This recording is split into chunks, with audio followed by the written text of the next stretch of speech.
Guys, we have a super monster on the call. This is literally the third time I've tried to do this. He's about to kill me.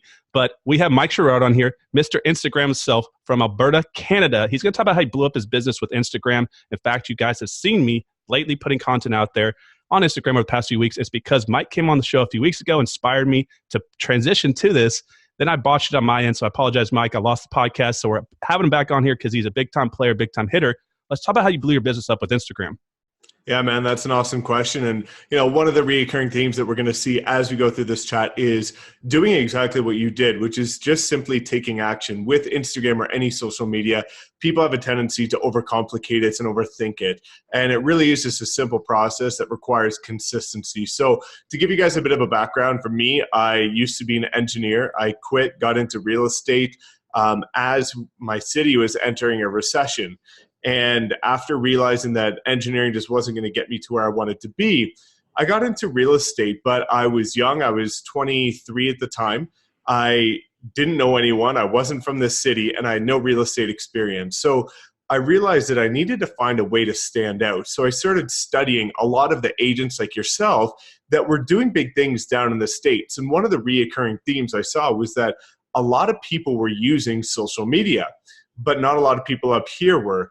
And I didn't have an Instagram account. I didn't know anything about social media, but understood that it was relevant and it was a cheap, effective, free way to stand out, become top of mind, and build some awareness in your city, regardless of your industry experience. So for me, I dove into it head first, got into Instagram. If you look, man, back at my old posts, they were absolutely pathetic. But from starting in, February 1st, back in 2017, I had some of the worst, most disgusting, repulsive posts you can ever imagine, photoshopping my logo onto stock Google images with sets of stairs and pretty quotes and stuff. But 10 months later, I was ranked top 30 realtor in the world on social media, all because I was a student of what other entrepreneurs were doing, not just in the real estate space, but in entrepreneurship in general. And this is what I find, a tip for people is I find that when we're in the real estate world, we tend to only focus on the real estate world. And one of the biggest downfalls is that by doing so, you just end up mimicking what other people are doing. And the problem with that is you don't end up doing anything unique or different. So I started looking at what people were doing at social media that were fitness coaches, personal, brand coaches, public speakers, I was looking at what some of the role models were doing in different industries, and then I found ways to apply that to real estate. And that's what helped me stand out is instead of turning my Instagram to a homes and land magazine like most realtors were doing, I turned it into a story, and people started following my journey and becoming part of my process. And in doing so, I was able to quickly build the like, know, and trust factor, the three things that help you build connections with people. And in doing so now, I built my business on Instagram. I have people that, see me in the street and feel like they already know me. And it's a huge, it's a huge thing that can allow you to truly scale your business without having to have a ton of industry experience. So it's done wonders for me. I'm excited to share some tips, tricks, and strategies with you guys. And I'm super pumped to see that you're taking action now too. Well, I like to always be a little selfish on these podcasts and ask questions for myself because I assume that they're the same questions other people are going to ask. So kind of how we got connected was through Facebook and YouTube because video was powerful for me and my businesses. So some of y'all know when I started my business, I went 65 grand debt. Ran out of money, but I had time and I wasn't going to go through bankruptcy. I fought it all the way through and pulled out of it because of internet marketing and video marketing. That's how I built my businesses. So if you don't have any money right now, don't make excuses. Go out there and learn internet marketing, get on social media, get on YouTube, Instagram, all these platforms. It's a fast way to the marketplace. But just kind of from my shoes looking in, I think, Mike, some people are going to share my commonality was when I was getting into social media marketing years ago, Instagram was primarily photos. And my thought process was, I'm a video guy because video can convey nonverbal communication. It can convey emphasis, enthusiasm in the voice. And so, like I made a bad joke earlier, I'll do it again. I didn't look good in a bikini, so I didn't think I could hop on there because that's all I was hearing is bikini models, things like that. Not real estate professionals. Not that they're not running real businesses. I'm not saying that. But I didn't know people in our industry that were using it. And really, I had you on the podcast a few weeks ago. And you kind of opened up my eyes. So I'm grateful for that. And I respect what you do because I know how hard it is to run a real business because some of us are actually real entrepreneurs behind the scenes and you're doing lots of stuff. YouTube, social media, YouTube, Instagram. And we're going to let you plug all your channels here in a second, what you do. Let's kind of talk about the business side of this. How does somebody get business through Instagram? How are they going to funnel it off there? What are you doing? And let's talk about a couple strategies. Let's first off talk about how you're actually getting listings. How are they contacting you? How are you funneling off there? Because if it's just photos, how most people are probably thinking right now, how is your call to action? How does the consumer get to you to start the business process?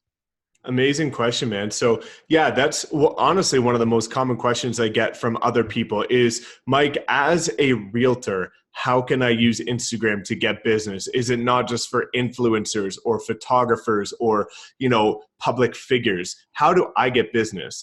And again, going back to the like, know, and trust factor, it's one of the most amazing ways to build that trust with people. Now, let's look at it from what you should be doing in terms of posting and things like that. Because again, realtors, I see a lot of people that know it's important. They understand the relevancy of it, but they struggle in terms of the execution. They're trying it, they just don't know the right way to try. Because at the end of the day, you see a lot of agents and their Instagram is truly that. It's a homes and land magazine. And unfortunately, nobody's going to look at a photo of a listing and say, damn, regardless of who's behind that listing, I would love to work with them. It's just not realistic. People want to see the face. They want to know the voice. They want to know the mannerisms, the language. And then they want to be able to connect with that and identify if you're the right person. And they want to be able to resonate with you. So the problem with photos, just like you alluded to, is the fact that somebody could look amazing in photos. You could come off, you could write great posts. You could seem inspirational, motivational, or very knowledgeable in real estate. But if you flip on the camera and you're actually an asshole, not many people are going to want to work with you. So if you are okay with video and you are strong at video, it's one of the best things that you can do, because ultimately people are going to get to know the true you. And the way that I like to frame it is that people are going to like one of your photos. People are going to get to know you by consistently seeing more of your photos or some of your videos, but they're only going to get to trust you when it comes to the point where you've shown your vulnerable, authentic, and transparent personality and be real with people. So that's one of the reasons why Instagram stories has been one of the biggest lead generation tools for me, is because as you can see, now going back to when I got started, my Instagram was not professional. It was just simply selfies with this. On anything that I was doing, I was truly doing the Gary Vaynerchuk model of documenting, not creating. Anything that I was doing, wherever I was going, I was trying to use this and give people an inside glimpse so they could see behind the scenes. Now, behind the scenes is the key here, because when you look at Instagram, stories are like the raw, uncut footage leading up to the final production or the movie, which is your post or your feed. So it's okay to have curated or edited or professional stuff in your feed. That's fine. It's the movie. But what people really care about is the behind the scenes footage that they don't otherwise get an opportunity to see. So by using Instagram stories and showing them funny, quirky things that we see on listings. We walked into a listing the other day on showings and we saw a huge bong and a bunch of weed. Like, people love to see that because it's just funny or comedic, or they know they don't otherwise have an opportunity to do so. So that's one of the biggest things, is just understanding your audience and realizing that you're not trying to pitch them on what you're selling. You're trying to pitch them on building a trust factor with you. And Instagram's a fantastic way of doing that. And honestly, there's been no call to actions. There's been no selling. There's been no prospecting. For me, people have simply come to me by direct messaging me saying, Mike, I love your knowledge. I love your hustle. A lot of people resonated with my hustle. And also, one of the best things about Instagram is you can tap into communities of people with similar passions. For me, my passion is cars. I love cars and watches. And by highlighting some of my posts with other people in the same community, I've been able to generate business from that community. So if you're into fashion, or you're into coffee or beer or horses, whatever your passion might be, there's thousands and tens of thousands of other people on the platform that can resonate with that, even people in your own city. So as you start to document the fact that you're interacting with other people in a similar community, that's when you're going to start to build pretty effective relationships. Right, I agree. And that's so important, because I think you opened up my eyes too. So, my YouTube channel has mostly creation type of teachings, right? So people all the time ask me to see behind the scenes, and I've been being pushed for years to get a vlogging crew to follow me around to events that we speak at and on trips. And, but that's still an issue. And then there's, traveling and bringing with you, and it's not cheap. Right. And so I saw this, I thought about this after we had our last call, as an ability to show people behind the scenes of my actual life. Because I don't want a lot of these young entrepreneurs that follow you or myself to realize you just have to grind 100 hours a week and you never get to enjoy your life. We do work hard for a reason. So I'm going to start showing more of it. So that's why I saw it as a big opportunity to do that for the people that follow me.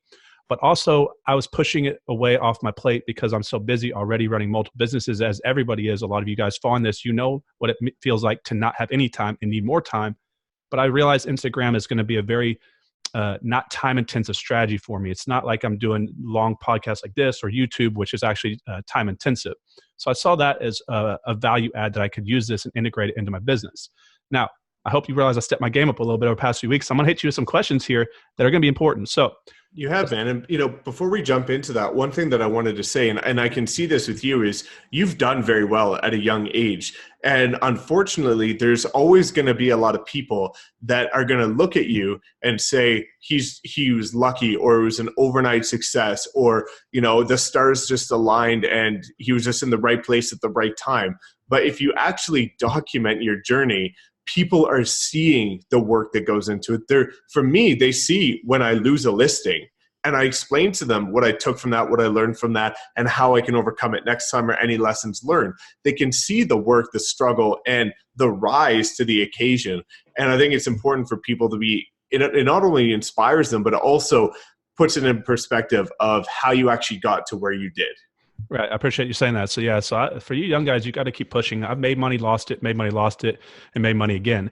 And, looking back in hindsight, I wish I would have enjoyed those tough days more, because that's what, so there's a saying somewhere out there that says the money's great, but the person you become is the real reward of the grind of what you do to get there. Because you don't see those long nights and the self-esteem building practice of standing up every day and then knowing that you accomplished it, looking back saying, I ate all that shit basically for years.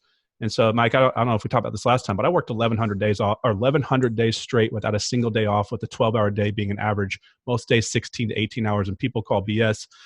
And when I started telling people that, when I got into social media, I was just telling people like, hey, that's what I did. Like, they asked, and I didn't realize that like there was a BS factor out there. And we're in social media, so there are a lot of fakes out there. But I think you're right. When you day in, day out have the grind, because it's hard to do daily videos if you're doing video, but this can kind of fill in the gaps so they can see you are grinding every day. So that's important to bring up. Now let's talk about follows versus unfollows. This is something that a lot of people ask about, or that I've been doing this and asking. So how many people do you want to follow versus unfollow? And is this a strategy to go follow people? Because it can also look negative if you have, in my opinion, way more people that you're following versus not that many people following you. It kind of seems kind of like someone that you wouldn't want to follow either, right? If that makes sense. So how is there a strategy behind this? Do you have your notifications on when you follow someone? What's your thoughts on this, and how someone should approach this as a strategy? Yeah, man, that's, you're the first person to ask this, which is amazing, but it's an open, honest question that we need to tap into, because over the last couple of years, the primary way that people have been growing their Instagram is actually by using automation, which is automating your following and unfollowing and doing it at scale. But what happened earlier this year, kind of around May timeframe, is Instagram wanted to get rid of fake engagement. They wanted to get rid of the automation, and they wanted to clean up the platform to make it more natural and more organic. So what happened is that sort of died out. And now if you follow too many people, unfollow too many people, you're going to get action blocked, and it's actually going to start having a negative effect. You can get shadow banned, things like that. So I used to do that. I will fully admit that I used to do some of the following and unfollowing, and it did work. But times have changed, and it hasn't anymore. Instagram's organic engagement has gone down. The organic reach has gone down. So you had to find different ways to start engaging with people and actually build up a following. So I started taking it a bit old school, and it's actually worked extremely well over the last little bit, is going back to liking and commenting versus following and unfollowing. So one of the things that have helped me, I actually gained 100 followers over the weekend. And the way that I did that was actually tapping into a community that I'm involved in. So I'm part of the RTA program. I don't know if you can see this logo here, but that's the coaching program with Andy Frizella and Ed Milet. That's a community that's very closely knit. So by including their go-to hashtag for that community in my bio, now when people search for that hashtag, my profile actually shows up, and there's thousands of people searching for that hashtag and specifically for that community. So it all goes back to connecting and engaging with people that resonate with you and what you stand for, right? Because I used to just do the spray and pray method and hope that, any followers equal the same. It's not, because you want people that are actually going to resonate with you and engage with your content. So that was one thing that I did, is started adjusting my bio to adhere to people that are going to resonate with me as a person and as an entrepreneur.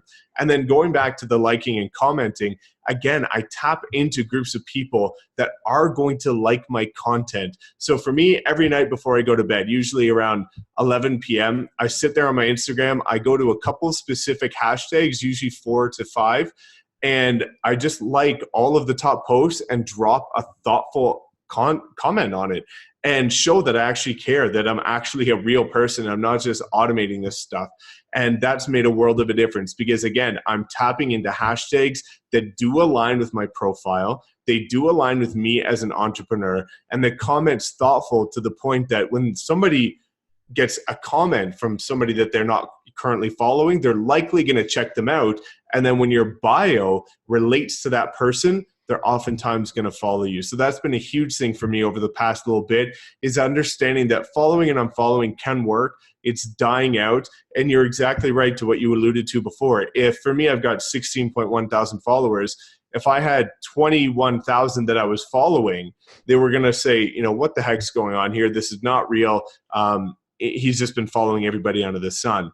So you want to make sure that if you are following people, that you do skew that back. I never follow over 1,000 people. I want to keep that ratio proper. And again, I don't follow too many people anymore, because a lot of people are following me just based on the fact that I'm actually providing valuable content and comments to people that are in communities that resonate with me. Awesome. So let's talk about post frequency here real quick, and then let's talk about hashtags, because as people know me, I walk fast, I talk fast, I do things fast, and I want to bulldoze this thing and just like post all day long. And I watched a video that says you should post once a day, that posting more than that could be problematic, which was really, I was like, oh no, now I got a governor on me, I have a parachute behind me. What do you think on that? Is there any real metric behind this, or is this just opinion? Or what do you think is a good middle ground? Because I think a lot of people could overpost because it's really quick and easy to post a photo real quick, and they may just try to grow real fast, and it could actually hurt them. Or what would you say about that? Unreal question, man. That's another great one, and I appreciate you asking that. So this is my personal opinion, but it's an opinion predicated on proven results and things that have actually seen work. So for me, when I first got started, I was posting one photo a day for the first 600 days, and that's how it got to 10,000 followers, get the swipe up feature, all that good stuff. Now, while that did work, that was also working back when Instagram's algorithm was going nuts, and it was easy to get organic engagement, and it was easy to get followers, things like that. We're in a different time now. So what I always like to tell people is it's quality over quantity. You need to stick to a posting schedule that not only you can commit to, but you can commit to with quality content. For example, Gary Vee says all you have to do is post. He tells people to post 4 times a day. Well, Gary Vaynerchuk can post 4 times a day because he's got 4 posts a day worth of true high quality, high engaging, professional content. For the most of us, especially if you're just getting started, that's a struggle. And that's actually going to do the worst possible thing, which is consume you to the point where it's taking you away from dollar value added activities. Instagram should be used as a tool, not a toy. But you have to understand that getting ROI from Instagram takes time.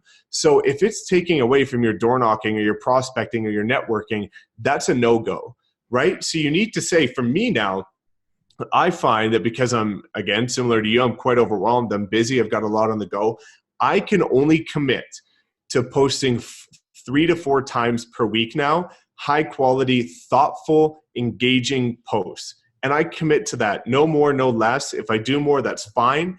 but no less than that. But that's what I truly feel like. I can produce that much quality content that people are actually going to find interesting and care about, right? So for me, ultimately, I say don't go less than 2 times per week. But if you're only doing 2 times a week, make sure it's quality content. Don't write a 2-line post description. Write something that's going to evoke conversation and prompt people to write their 2 cents and give their feedback, because ultimately that's going to be the way that you provide engagement, and that's going to be the way that that post starts to go to a broader audience. Awesome, awesome. Even though it's opinion from someone who's done it successfully, which has way more weight to it. So I like that. Hashtags here. This is okay. So I have a lot of people that follow my channel, wide ranging from, most of them are between 18 and 35, but I do have an older demographic. They're like, what is a hashtag? Like, so first of all, what is a hashtag? And then what is too many hashtags? Because I've seen some of these people where it's just like boom, boom, boom, boom, boom. It's all hashtags.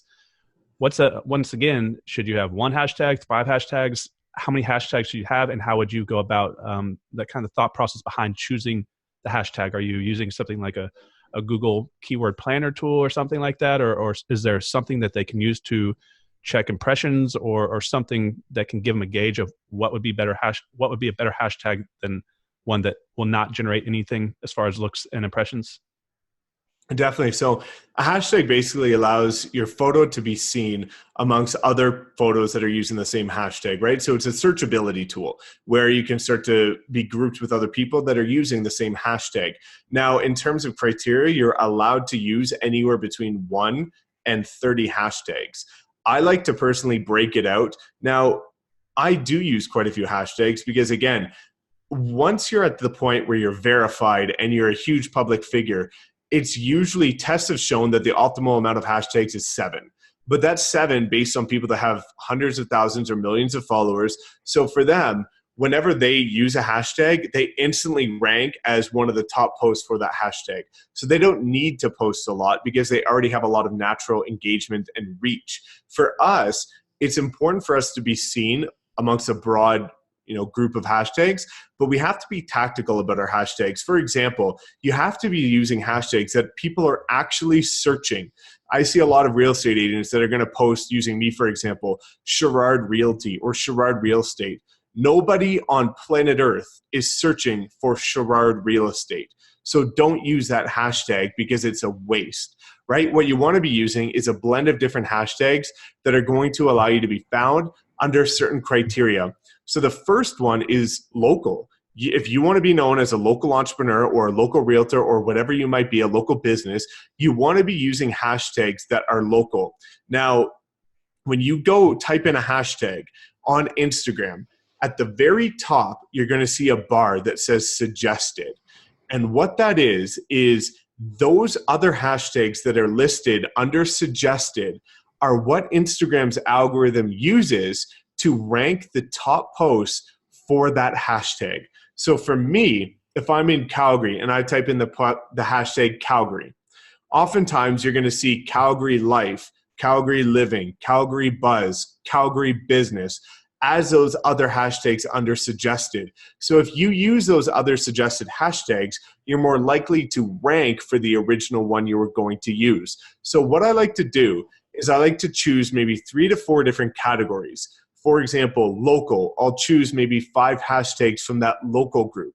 The next one is industry specific. So I will choose 5 that are related to real estate. And then the next one is perspective and brand specific.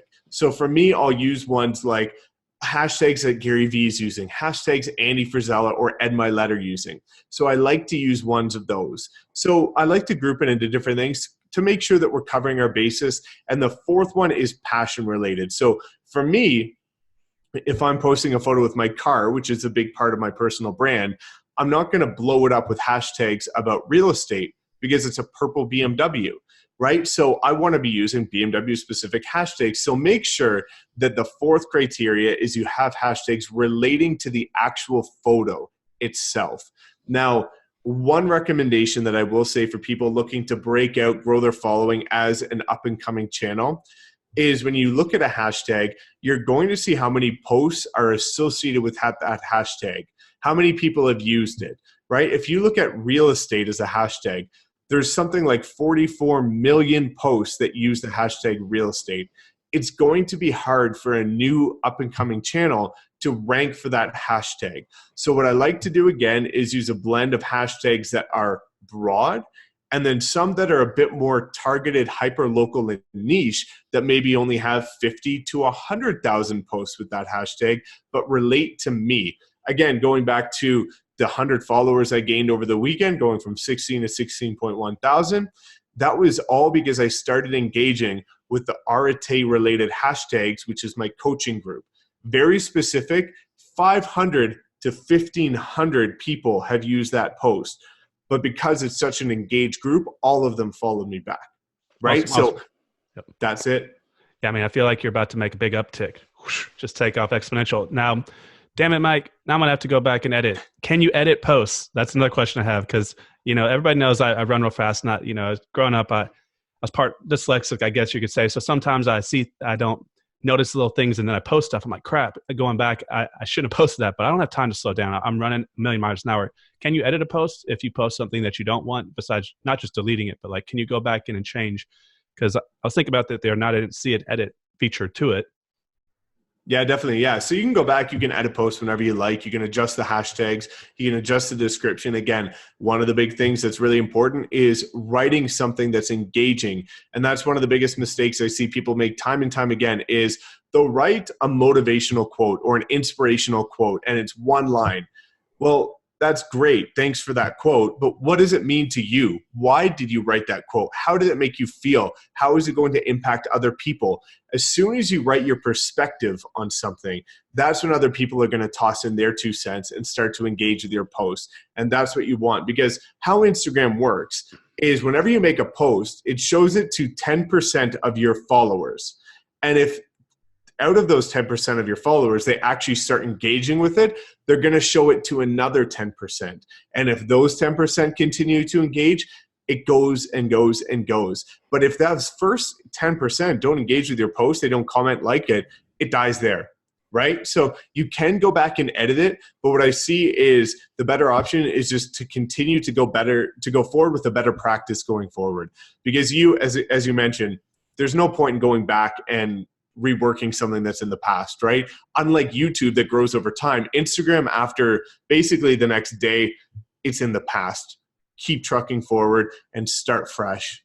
Very interesting. Yeah, I can clearly tell you've done your research on this. What about let's look at aesthetics and perception. What about are you able to post more than one picture on one post? Or what about patterns of posting? I've been looking into, I literally had no strategy going in. So I started researching this over the past few weeks. They're seeing checkerboard patterns, different ways to post the photos using different types of, for example, one may be motivational post, one may be a picture of business, one may be a picture of personal life. What do you think is the best strategy as far as aesthetics to create a visually appealing thread post, or how I guess you could scroll down how they all align with each other, if that makes sense? 100%, man. So there's a couple different ways to answer this. To answer the first question, you can post multiple photos under one. And that's actually a great strategy to use. So one of the other components of the Instagram algorithm is watch time, similar to YouTube. So the longer people are looking at your photo or your video or your post, the more engagement that Instagram feels like it's getting, because people are staying on your photo. So one of the strategies you can use is multiple photos in a string.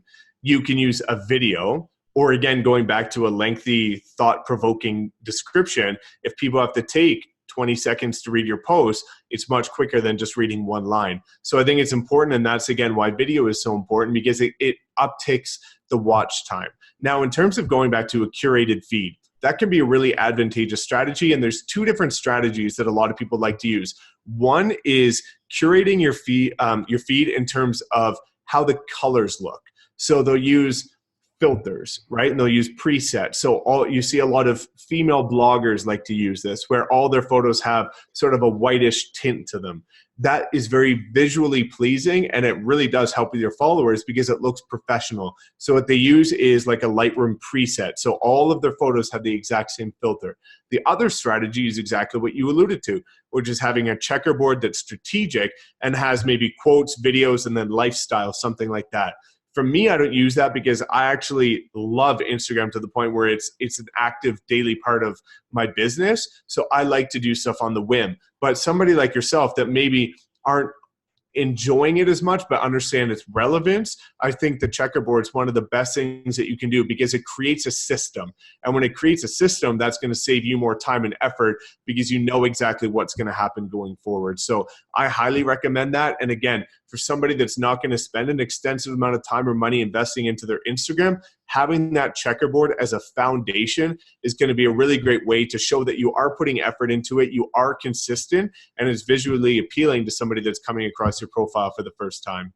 Awesome. So what about this? So let me step back a second. So multi photos in one post is kind of going to fix the problem for me because I have some old trips I was going to post from when I went to Costa Rica, Ireland, and Jamaica, but I didn't want to just post one by one, but that way I can kind of group them in and kind of get that rapid post in one time, if that makes sense. Now, what I'm personally doing, maybe you can correct me on this, is so I decided that I'm going to post one video, one picture, one video, one picture in that type of pattern. But I'm also posting videos that have been put on other platforms before. And this is what I was going to ask you, because a lot of people do this. Will they kill both? Will YouTube penalize me? Will Instagram penalize me? Because I know Facebook and YouTube are not the best of friends, from what I understand. And so is there cross-promotional content penalized when you do that? So this is an unbelievable topic. So the overarching aspect of this is repurposing content. And it's one of the most fundamental things that you can do, which is leading into one of my new businesses that I'm going to be launching in the new year. But it's super important. And like you say, we'll hit it off and be blunt, is the fact that yes, on LinkedIn and Facebook, if you do natively post the video, you get more reach than if you share a link from YouTube, because they're greedy. They want to keep you on their platform and they want you to stay there for an extensive period of time. Now with Instagram, what a lot of people are doing is taking a YouTube video and turning it into an Instagram TV or an IGTV. Now, one of the things that I like to do that I started doing long ago is I would take certain highlight clips from my YouTube video and I would post it on my Instagram, and then I would drive them to my Instagram feed and then click the link in the bio and they'll get taken to the YouTube video. So that's another way to cross-pollinate with still racking up your YouTube views while also getting organic engagement on Instagram. Similarly, if you've got 10,000 followers, you're able to post an Instagram story and have people swipe up and they get directed to a YouTube video. So every time I post a new YouTube video, I post it on my Instagram story. It only lasts 24 hours, but people can swipe up, they instantly get taken to YouTube, and that's a great way for cross-promoting. But to answer your question, I think it's important to cross-promote and also to repurpose your content, because you're going to run out of good content and you're going to find it a struggle to constantly be creating brand new content that people haven't seen from you. So by taking old videos and repurposing it, or taking an old photo and leveraging Throwback Thursday and posting it on a Throwback Thursday, that's completely okay, right? So I think it's important for people to realize that they shouldn't become overwhelmed by doing this, and they should provide a system in place that works for them. Right. So that's one of the big reasons that I wanted to transition to Instagram now, is because the IGTV. When did this pop up? Because I feel like 2 years ago when I started really getting involved heavily in social media, it was either there and just not big, or they just started doing this, because I don't remember that, but maybe I'm just way disconnected. So Instagram TV it's actually really cool, and I'm going to start diving into it more once I get a few things figured out. But largely what happened is about this time last year, Instagram rolled out IGTV, which allowed the average user to post a video between 1 and 10 minutes, and more prominent users to actually upload it natively from their desktop and post videos from 10 minutes to 60 minutes long. But you have to meet certain requirements in order to be able to do something like that. Now, more recently, a few months ago, what Instagram did, and why a lot of people now are diving deep into IGTV, is the fact that if you've got a 3-minute video, previously you could only post that 3-minute video on IGTV, but not a lot of people watch Instagram TV or go searching for Instagram TV. But with the recent update, what it allows you to do is post that 3-minute video on IGTV and then share the first minute of that video on your feed. So now people are commonly searching on your feed. They always look there. That's more organic and natural for them. So in turn, they're going to see the first 60 seconds of that video. And then as the 59-second rolls around, a call to action is going to come up saying, keep watching on IGTV, and it'll take them natively there and continue to watch the rest of the video. So all of the top entrepreneurs, from Tom Bilyeu to Patrick Bet-David, and who you know, and a lot of these people, they're all going hard on that because it allows them to have longer content without missing out on the natural reach of their actual feed. And we're in the fire nugget zone, aren't we, guys? This is some good stuff. Okay, what's the difference between IGTV and IG Live, or doing Instagram Live videos? Is that because a lot of people probably can think those are the same? Are there benefits to one or the other? Because I know a lot of platforms, when you go live, they promote it more heavily, and it's way more. You can get to the front of the feed, I guess you could say. So is that big time? Okay, cool. Let's talk about IG Live.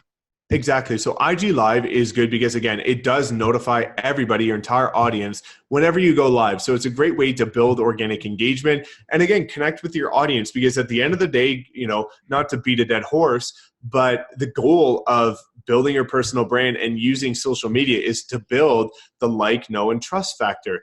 And people get to know you more when they get to see you in the flesh. And when it's something like IG Live, which is completely unscripted, unedited, and in the moment, that's a great way to get an idea and a feel for who your true personality is. So again, this is why people like to watch IG Lives of famous people, because they actually get to see their true personality and not something that's chopped up and edited and put on film. The same goes for us, right? Now, the difference between IG Live and IGTV is IGTV stays up for forever on your profile. IG Live only stays up for 24 hours. So it's a great way to consistently stay in touch with your audience. But if you have a really important message, it's much better to share educational tips and messages with IGTV. Awesome. What about the analytics side? So I've just kind of started peeking behind the scenes there. What are some of the metrics you're tracking? What are the most important? Can you talk about what impression is and what people should be focused on, as far as, you know, for example, YouTube would be watch time, you know, likes, shares. What are the most important analytic factors or variables that you should be focusing on and that you think are important, and how you really track if your channel's doing better or struggling or you're stagnating? What do you follow, and what do you keep your kind of pulse on top of?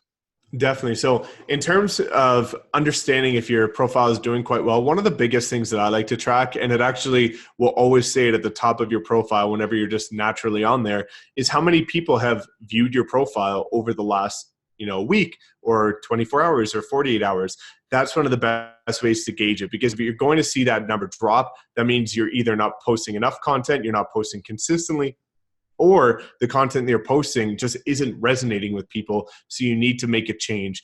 For example, recently after my Instagram got shut down and I got it brought back up after all the exciting scam action, my profile views went heavily down because my profile obviously wasn't up for a number of days. And after coming back, revising my profile and continuing to post, it quadrupled overnight. So making sure that people are watching your profile is a consistent gauge of seeing how many people are checking out your posts that you're actively putting out there. Now, something that people should definitely watch are the following three, which is the age demographic that's engaging with your content, what time of day the majority of your audience is on, and then also you should look at which country they're from, right? And this is a big thing in terms of understanding your target audience and making sure that a lot of people are in your target demographic, which is North America, things like that. For me, my target audience is 25 to 35, and that's who the majority of my content's resonating with. So you need to make sure that your metrics align with your target audience. And if it's not, you need to find a way to either adjust what type of posts you're using, switch up your personal brand or anything like that. But it's pretty simple, but largely you need to be mindful of how many people are actually viewing your profile on a consistent basis. was thinking of that story that you told about getting kicked off or getting your account hijacked, because that's a scary thing, right? Because kind of we brought it. Let's kind of backtrack towards the beginning of the podcast. How some people just think you accidentally got there. You've invested heavily time, energy, and resources. Time is non-renewable. That's a lot to lose to build that up, especially just the business that you're bringing off that. So let's talk about that story, because after you said, I watched your YouTube video, I was like, whoa, that's a little iffy, right? And then you got it back, thankfully. But you didn't. I mean, most people wouldn't have pushed as hard as you did to get it back. But I saw some other videos where this has happened to other people recently. So let's talk about this, because people are getting their accounts deactivated. Is this more common lately? And what do you think would cause it? What are some of the reasons that could cause that? And then let's talk about how you got it back and kind of tell the story, because this is important. Yeah, definitely. So, you're right. And it's one of the inconvenient truths about Instagram and YouTube is the fact that we need those platforms more than they need us. They don't have a direct customer support line because they're so big that they have other bigger fish to fry, for lack of a better term, right? So at the end of the day, it's tough because people like us and myself specifically, I have invested 2.5 years every single day building my profile, grinding, taking photo shoots, investing money in marketing, and I put a lot of effort into it. So to lose all that, it not only would be disgruntling, but also it really is a humbling experience and puts things into perspective of how you should properly run a business. And I realized that I wasn't properly backing up my business, because if I lost my account and I didn't get it back, I would have lost a lot of business. And if I started a new account from fresh, those 16,000 people are not going to just readily follow me. Right. So we have to be a bit more intelligent with how we back things up, whether that be building our database of emails, phone numbers, names, things like that. But that's a really important thing, because if we do lose any of these platforms, we are overnight going to lose a large percentage of business over something that we just can't simply control. So in terms of the story, or actually before I get into the story, how you might get your Instagram disabled. If you go against Instagram's community guidelines, so if you're posting inappropriate stuff like nudity or profanity, things like that, that's one way to get it shut down. The other way to get it shut down is what happened to me, is that if you're impersonating somebody. So what happens is, I guess looking from an outside in, my photos are professionally taken. They look, from what I've been told, they look trustworthy because I look just like an average entrepreneur. And I don't wear anything flashy or bright aside from my purple car. But it's easy to just take those photos and use them to scam people. Unfortunately, I didn't have any of my photos watermarked, so you could easily just take them and use them. And over the last year, there's been a lot of profiles that have taken my photos, use them to create Forex and Bitcoin scams, and actually scam people out of thousands of dollars. And they truly have. I've gotten messages from people saying that I sent this random person who I thought was you $2,000 USD, which is like $1 million Canadian up here. And it's unfortunate, right? And it looks bad on me because I'm the source of the content. So what happened with the story is usually I can report those accounts for impersonating me and they get shut down because evidently it's pretty safe to say my account is me. But with the most recent one, they stole all of my photos, including my sister, including my mom, my dad, my ex. It really looked like they were me. And unfortunately, they were backed by two huge accounts, two fitness accounts that had hundreds of thousands of followers. So it looked credible. And when I reported them, they got their backing to report me, and Instagram blindly took my account down for impersonating the people that stole all my photos. Now, again, the disheartening truth is, if I didn't have a contact line to an 8-figure entrepreneur that has a direct person at Instagram and Facebook, I still might not have my account back. I might never get it back. And it's really hard to think about that. So thankfully, again, by connecting with people like yourself and other entrepreneurs in the space, I was able to leverage my network to get it back. But it's the reality of using social media is that there is risk associated with it, especially as you start to grow and scale. And you have to be mindful of the repercussions because it can be very real. So how would you funnel? I mean, that's a crazy story. I'm glad that you got it back. That would have sucked. So hopefully if you're dealing with that right now, you watch this randomly, go press, because you don't just give up. I mean, there's ways to get done, but you gotta fight for yourself. I mean, a lot of people just roll over and let things happen, and they just, oh, poor me, my life's over. But you know, you got to fight. Now, email database. This is great. How are you protecting yourself now? You mentioned that. So you're funneling people out, or is there a way to, like on LinkedIn, you can export an email list of all your contacts. Is there any way to do that, or is there any way to capture this information, or you'd have to have like a VA go one by one and reach out to these people on Facebook and store it into a CRM, or like what are you thinking now going forward on how to protect yourself? I guess I could say. Definitely. So you can do it one by one. And again, that's an exhaustive effort, and it could be somewhat solicity and rub people the wrong way. But honestly, I'm trying to maintain the right people. So what that means for me is people that would engage with my business. So what I'm doing again is creating more free guides, free downloads that are value add to my audience, and getting them to download it by simply clicking on my link or swiping up. And then that way, when they go to my ClickFunnels page, I'll get their name, email, phone number, and they're into my database. So as simple as that, but just providing something of value back to them, and then making sure that I have them in a database. And again, what I always do is I make sure that when they go to download that free link, I get their name, email, phone number. And then in order for them to download the guide, they'll click on the link, download my guide. It'll take them to ManyChat, and they have to click on Facebook Messenger to download the guide. Now I've got them in my email CRM, my text CRM, and my Facebook Messenger CRM. So I'm getting the right people, I'm growing that, and ultimately that's how I'm trying to maintain my business and make sure that I'm preparing for the storm in case it ever happens. It's one of those classic examples, quality over quantity. DMs, right? Is this just for picking up the lady friends, or is this something you can use to build business? Is it, because I mean, obviously we're still strangers, essentially, when you're just following each other. So sometimes people think, hey, why is this random person messaging me? What, you know, they're always thinking, what do they want from me? They're always thinking it's from a position of selfishness. Is there any strategy? Because this is also going to take a little bit of time to engage. Is there anything that you're doing for DMs to generate business? Or there is a great strategy. And again, ironically, I had a buddy call me, and he's a really successful entrepreneur here in Calgary. And he's like, Mike, you're the Rocky of DMs. He's like, every time you send a DM, you get a good response back, because I have DM'd Andy Frisella, Ed Milet, Jesse Itzler, Gary Vee, and all of them have responded to me, and other people have DM'd them and they get nothing back. Now, how does that happen? I'm not sending eggplant and peach emojis to these guys, right? Like, I'm not trying to flirt with these dudes. I'm being intelligent about it, because at the end of the day, you can use DMs for a very tactical business tool.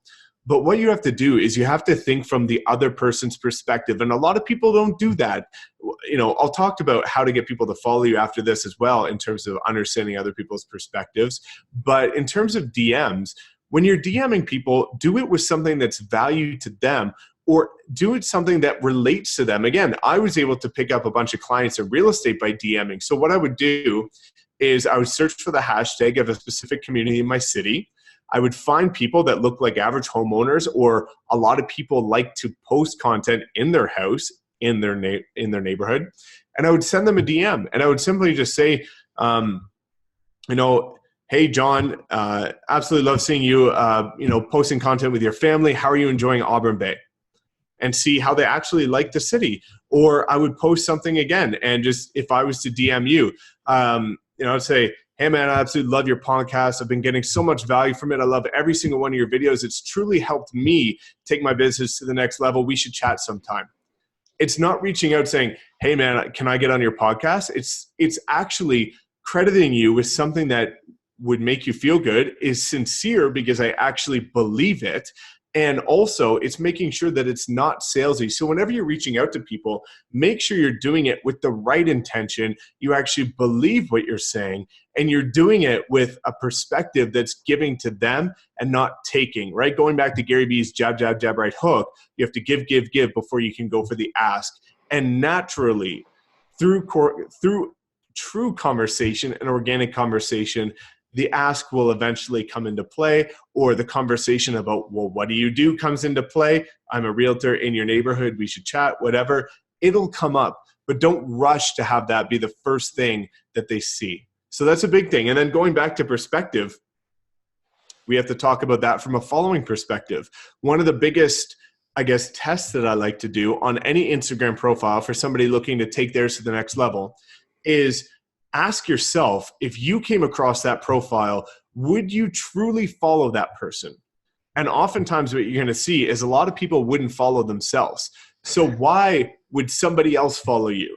You know, you're not special. I'm not special. Nobody is more special than the next person. The only reason why someone's going to follow you is because you're putting out interesting, engaging, and exciting content that other people want to see more of. So people are wondering, Mike, why am I not, I'm posting, but why is nobody following me? Look at what you're posting and see if you would follow yourself. And that's a huge test, similar to Facebook ads for real estate. Would you click on that ad? Oftentimes the answer is no. Do these little tests and proof yourself before you start going forward. That's interesting. Another thing is, so when we first kind of connected, as you know, I made you chase me, which is what I do for a lot of people, because I want to see if they're the real deal. And persistency is huge. A lot of people contact me to get on my channel, as a lot of people probably reach out to you for collaborations as well. And it's all, so I have a partner. So I train real estate agents to recruit agents all the time. And we always say it's all about the FU, to press upon them with just to catch you little ways to say it's all about the follow-up. A lot of times busy people are not responding to you because it's not because they're ignoring you. It's because they're busy and they meant to get back to you, or they forgot to get back to you. And what if they just forgot? Because a lot of times when people contact me through text or phone or something, I see the text come in, I click it and I read it. And then I have a phone call come in or something right after it.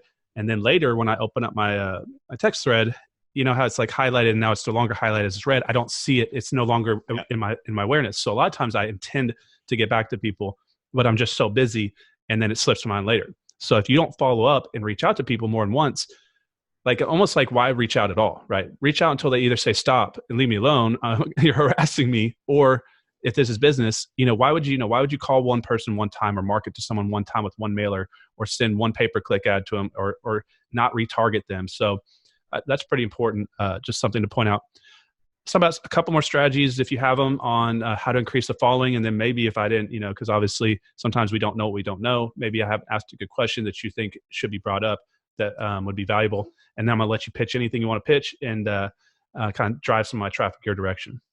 Definitely, man. So I guess, some tips and recommendations for anybody that's new, anybody that's trying to, understands that they maybe weren't using Instagram as well as they should have and want to do more going forward. So one of the biggest things is understanding what other people are searching and making sure that you are there. And what do I mean by that? Oftentimes, a lot of people are searching for local coffee shops, local restaurants, certain landmarks in your city. Go take a picture at every single one of them. So what I used to do is I used to go to a couple new coffee shops every single week. And what I would do is I would make sure that I take a picture of me working at that coffee shop. Or if I was there for a business meeting, I would snap a selfie of me with the person and kind of discuss what we talked about in the post. And I would tag not only the location of the coffee shop, but the actual coffee shop in the photo. And what happens oftentimes is if you tag these local businesses, they love to see local people celebrating what they worked hard to build. And oftentimes they might not share your post directly on their feed, but oftentimes they'll share it on their story because it's dead in 24 hours. But that's oftentimes going to give you 24 hours of very local exposure from people that are very curious about what else is new in the city. So I always like to go to different landmarks, different local businesses, or again, different influencers, for lack of a better term, or people that are just doing cool things in the city. So collaboration is the key, whether you're collaborating with specific things in your city, specific people, specific businesses, but by showing your face and tagging these certain locations, whenever others are searching for them, you're going to show up. So this is going to be a great way to become top of mind in your city. It's going to help you build some local awareness. And again, it's going to help increase your following by those that are actively searching for maybe, other people that are attending those areas. So that's one of the biggest things that I can say is make sure you're everywhere that people are looking. And a lot of people struggle with that. Now, the next thing is make sure you're consistent, but make sure that you don't overwhelm yourself. So one of the things that you just mentioned a little bit ago is a lot of people like the idea of vlogging. Vlogging takes an astronomical amount of time, effort, money. It's stressful. But by using Instagram stories, you're able to essentially vlog in a very easy and effective way every single day. So all that I ask people to do is whenever you're doing anything, just simply flip that on and highlight it, right? It doesn't have to be a consuming, exhaustive effort. People just want to see you. Because of shows like $1 Million Listing and Selling Sunset, why do people want to watch them? Well, yes, there's beautiful, sexy homes, but also people have always been genuinely interested in real estate, whether it be buying or selling residential, flipping properties, investing. People are very interested because they understand not only are they probably going to buy one and it's going to be one of the biggest financial investments of their life, but also they understand the importance of the fact that it's one of the most fundamental ways to build passive income and invest your money. So people want to know the behind the scenes. Otherwise, shows like that would not exist. Shows like that have done the market research and proven it for us. Now the attention's on us. They want to get to know because, Josh Altman doesn't live in Calgary. I do. So how are people going to get a glimpse of how real estate works in Calgary? They're not going to go watch Josh Altman's Instagram. They're going to be looking for somebody that's local, seeing what the heck's going on. And that's how people come across a channel like mine or yours, because they want to understand the inner workings. So don't feel like you need all these followers. And this is another message that I have to stress is it's not the number, it's the people behind that number. And a lot of people get caught up in, I need 10,000 followers, 20,000, 50,000 in order to start posting good content, or in order to be something, or people must not want to see my content because I've got 300 followers. There's real people behind those 300 followers that really do want to see what you've got coming up next. Otherwise, they wouldn't have followed you. Right? So I wish people would understand the fact that every single person behind those numbers matters, and they should treat them that way. And as soon as you start delivering quality content to the audience you already have, that's when a bigger audience is going to come back to your new quality content. Right. So you guys got to treat your small following as if you have a big following, because if you can't do the right things with a small following, you will never be rewarded by the world to have a big following, if that makes sense. And another thing is, like, you talk about while you're at the properties, build a business while you're doing the business, guys. Like, this is so important. This is not obviously Mike's taken it to the extreme and doing high level, bringing in camera crews and things like that. But when you're starting out, you don't need to do this. When I started my YouTube channel, it was on a tripod and my cell phone before I ever went and bought cameras, before I ever did that. And I still was building a following. So you can, those little time leaks throughout the day, those little 5-minute windows, those little 3-minute windows, those 7-minute windows while you're waiting on a client, you could legitimately build a whole secondary business. And everybody always says, what? I don't have time. I don't have money. But time is always one of the biggest excuses. You need to compress time. You have the time if you want to do this. You're just not doing it. So think about that. Now, last thing I want to talk about is the description and the profile. What's important? Should you have your phone number in it? Should you have a funnel to your other social media sites? I see that you kind of change yours up from time to time. What it looked like? And I know mine's butchered right now, but I had to do that for certain reasons. But it's going to change. But yeah, what would you think are some main bullet points in there as far as must-haves, and probably some things that other people do that you should not have? And I just got a couple Instagram followers while we're doing this. Just popped up on my phone. See, Mike's a great coach. Already getting me going. So, but let's talk about that, just because that's something I see a wide-ranging. One thing I think that I need to go put in there is that I'm from Dallas Fort Worth, that you just brought up, because how will people want to do business with me if I'm in Dallas Fort Worth?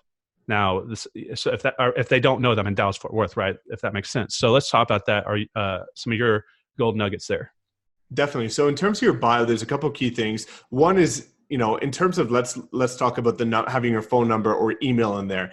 You don't, because you should be switching your profile to a business profile, and that gives you the ability to add contact information there. So there's little buttons that will show up below. Mine is email or text, and people are going to be able to email or text me. So there's a limited space available for your bio. So you have to be very cautious of how you use it. Now, one thing that a lot of people like to do is split it up using emojis, because it's visually appealing. And that's one of the things that you need to understand is, again, going back to, would you follow you? look at your bio and say, is it appealing? Do you have to think about what the person actually does? Do you have to guess? Do you have to reread it?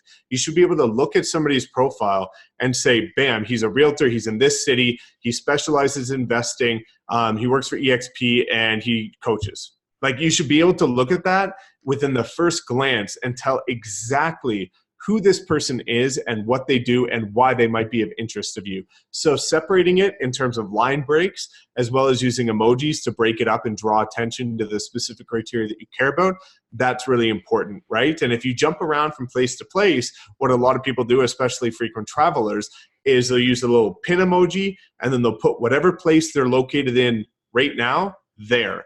And then because you've got a business profile, you can put your business address in there. So everybody knows I'm from Calgary, but when I go to LA next month, I'm going to put a little pin and I'm going to say right now I'm in LA. So that's going to likely attract people that are from LA to me who otherwise wouldn't have, because who the hell wants to follow a guy from Calgary?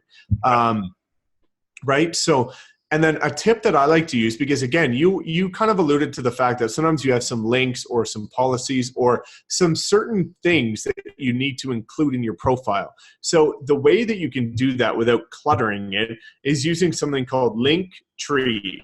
So when you click on the one link that we're allowed to on my bio, I've got about anywhere between 5 and 10 links at a time there, and it keeps them all nicely organized in one string. So I can have, maybe my free download, that my latest YouTube video, I can have a policy about my real estate brokerage, I can have, my recent blog, or anything that I want, and keep it in a very clean, concise way. So that's a way to not use up all the characters in your bio, but it's also a way to make sure that all the information you need to communicate is there. You're not doing it one at a time.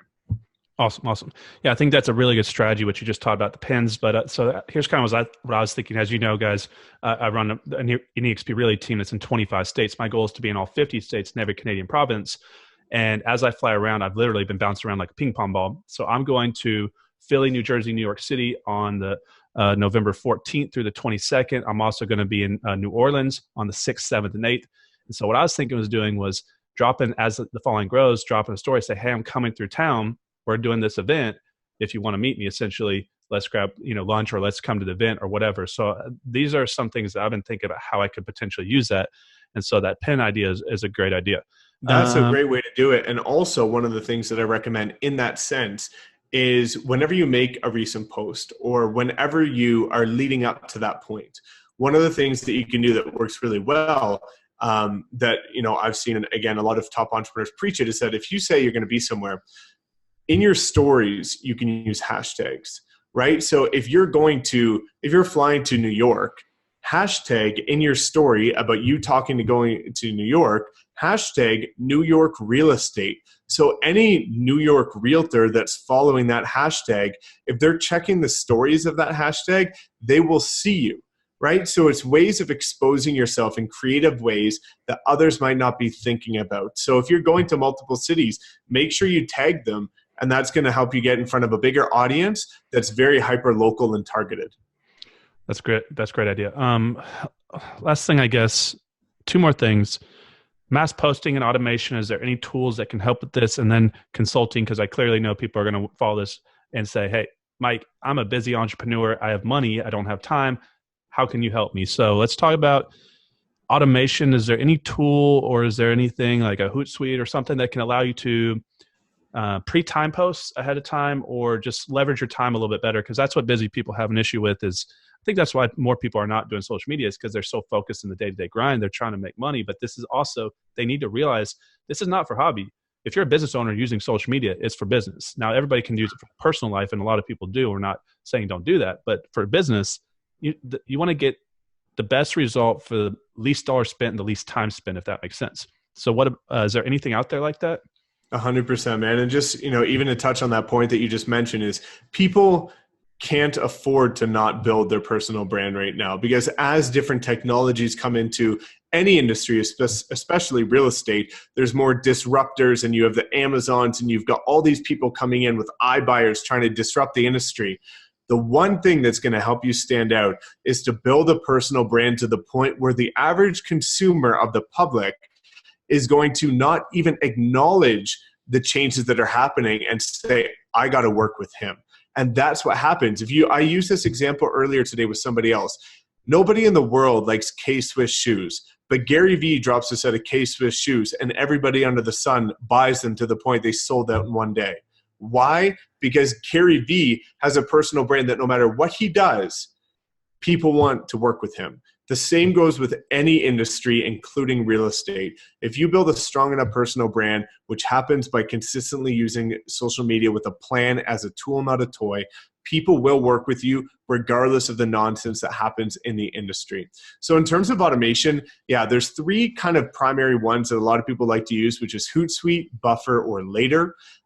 Each one is good and has their own benefits depending on what you're trying to post, as well as how many accounts you have. So Hootsuite's really good for mass posting with multiple accounts. So a lot of social media managers that run agencies use something like Hootsuite because it allows them for a cheaper price to manage multiple people's profiles. Whereas something like Later is a bit cheaper, but it doesn't have the flexibility and some of the deeper dive content that you can use on Hootsuite. So again, it's just about checking out those three and seeing what's the best fit for your budget. Some of them allow you to automate LinkedIn posting. Some of them don't, because that's a newer one that's kind of, trickling its way into the scene.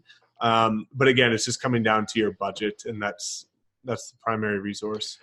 Yeah, that's awesome, because that's going to save a lot of people a lot of time. But what I was thinking is, credibility marketing. You guys got to understand, as you're little and you grow up, you're watching people on television, you're watching people speak on stage, you're watching people in pictures and magazines. So naturally, by Mike putting all these photos out there and these stories out there, naturally people see him as credible. They see him doing what other people in the marketplace are not doing. Therefore, they know if he's going to work that hard to do this, he's going to work that hard to sell their house, as well as build businesses, as well as for consulting. So that's important. But how do they work with you? How does Mike help them make money? Because I think that you're coming out with a couple things here. How do they reach you? Where do you want to send them? What can you do for them? Now's the time. Definitely, man. So, I'm not a hard seller, but I definitely am extremely motivated and passionate about helping people, and also helping people that are struggling with something that I've proven results with. Because, you've alluded to this a couple of times over the call, is that there's a lot of gurus out there on social media, and there's a lot of scams, and there's a lot of programs. And oftentimes people are buying programs that aren't in their industry, so they don't really understand how it applies to their industry, or they're buying programs from somebody that maybe took, one Tai Lopez course and suddenly they're a be-all end-all guru, right? So I love the guy, but you need industry experience and you need to understand how it applies to your business. So I do have some courses out there that I love to help people out with. And as you mentioned as well, in the new year, I'm launching mid-January, January 15th, a brand new business that's going to actually be doing all of this for people at an extremely affordable price. So I'm incredibly excited for that. And that's going to be coming on the horizon. So for the time being, guys, simply just check out my Instagram at Mike_Sherrad, or check out my YouTube channel. Pretty easy to find, and always happy to answer whenever you reach out. I'm not going to be one of the guys that it'll be too hard to get in touch with, but please make sure if you do message me that it's because you actually truly care and you do want to make a difference in your business. Awesome. Guys, run on over there right now to his YouTube channel and his Instagram. Follow him, subscribe to him, and share it around if you could. That'd be helpful for him, as well as he might contact you. I believe it or not, people don't think. So I had a guy come to speak at I was speaking at a little REI club up in Philly the other day, and there's a guy that just left a comment on my video. Out of nowhere, he came in and they were announcing their names, and I recognized his name. I even remembered what his post said, and so I was able to recognize him because of that, guys. And so Mike watches stuff. He's seeing his comments. Most people don't, even if they don't respond, there's a good chance they saw it. So that's just something to keep in mind. Awesome, man. What we'll do is we'll put your links below here, guys. And also, I was on a podcast with Mike on his YouTube channel. Go check that out. Make sure to watch it all the way through. YouTube ranks off watch time, guys. And if you're going to watch a favorite follower or someone that you follow, just go ahead and support the channel. It's going to help them. So I'm done. Is there anything else that I missed? Do you want to add in or? That's it, man. I think you covered the basis. And again, we can, as time changed, because Instagram, Facebook, LinkedIn, all these platforms are changing on what seems like a monthly basis. So, as we talked about, in time, we can start to, come up with a bit more content to help people if there's any new changes that affect people in a drastic way, which there always is. So, for the time being, I strongly do urge you to check out his video because man, this guy's story is absolutely crazy. And he dropped some bombs about passive income and building a scalable life and doing it in a way that you're actually going to enjoy. So I highly encourage that as well, man. And otherwise, thank you so much for having me on, brother. Yeah, man, I'm grateful to get you on here. I feel like we're a lot alike. Respect what you're doing because I know how hard it is to do a business and do this as well. It does say it's recording. My heart's racing right now. I think we got it good. But if it doesn't, Mike's going to fly down here and backslap me. But guys, we're going to post this tomorrow. And so we'll get it out there, but appreciate you coming on here. And guys, we'll see you when we see you. Thanks, Mike. Peace.